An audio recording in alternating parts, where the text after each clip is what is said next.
Another epic Netflix fantasy series, another confusing timeline. Luckily, Shadow and Bone went easier on us than The Witcher did. So let's dive into that first season timeline and see if we can't make it work.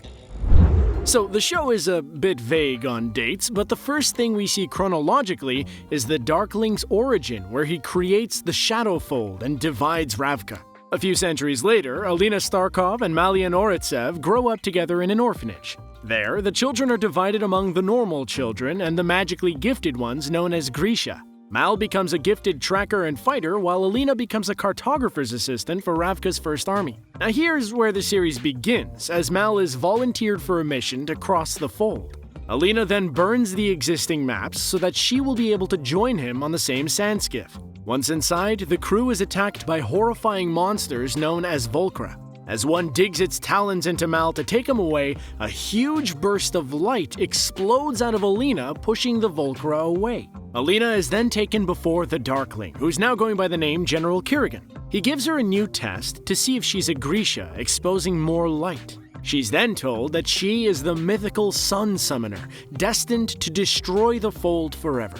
Alina is taken to the Little Palace after being saved by Kerrigan on the road from some anti-Grisha attackers. She spends weeks being presented to royalty, pampered, and brutally trained to use her powers. Even though this covers about half the span of the season, it's the period of time where the other storylines begin.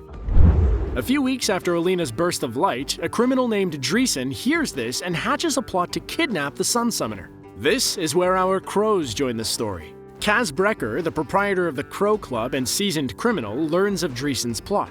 Well, only that he's offering an obscene amount of money to whoever can get their hands on a heartrender and a way across the fold. So the race begins between Kaz and his criminal rival Pekka Rollins. Joining Kaz are the members of his crew, known as the Dregs, or the Crows, depending on which you like better. They are Jesper Fahey, the city's best gunslinger, and Inej Ghafa, a devoutly religious acrobat with a thing for knives. The trio manage to outwit Rollins and score the job. They then hear about the Sun Summoner right before the only witness is silenced with a bullet. Kaz quickly arranges for a trip across the fold with a man known as the Conductor, who travels across the fold by train.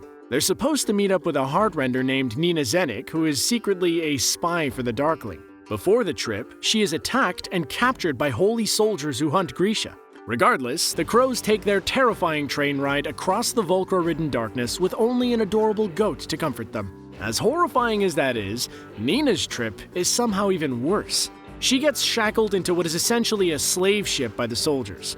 There, she's confronted by one of the men who attacked her, Matthias. The two share some tense conversation, but we can see some sparks flying. Eventually, the train makes it through the fold, but a storm takes Nina's ship under.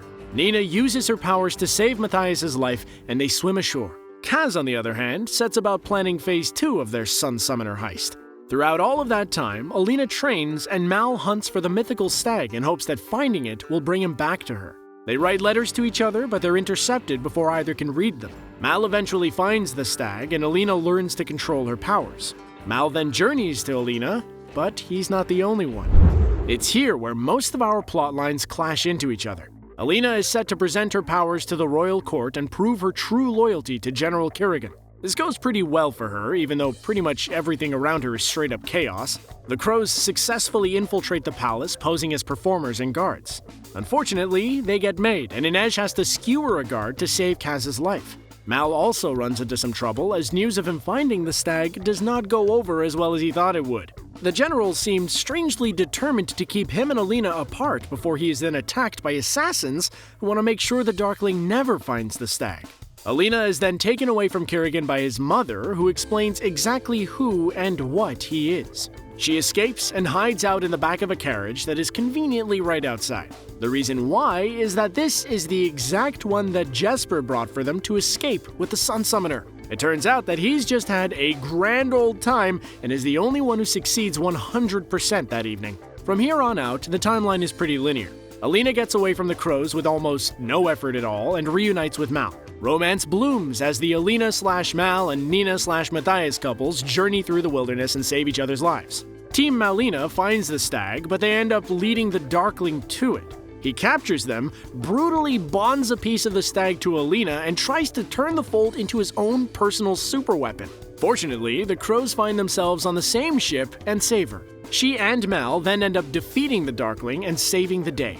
Now, things don't quite go as well for Nina and Matthias, who have their romantic waffle breakfast broken up by Grisha, who want to take Matthias's life. She instead sells him out to bounty hunters who want to take Matthias in for a heavy bounty. She tries to explain this to Matthias, but he simply thinks she betrayed her. In the end, all three pairings finally end up on the same boat, sailing away towards Season 2 together. The next big Netflix epic is Jupiter's Legacy, and it's another series that jumps around through time. Well, it's a good thing we've had some practice.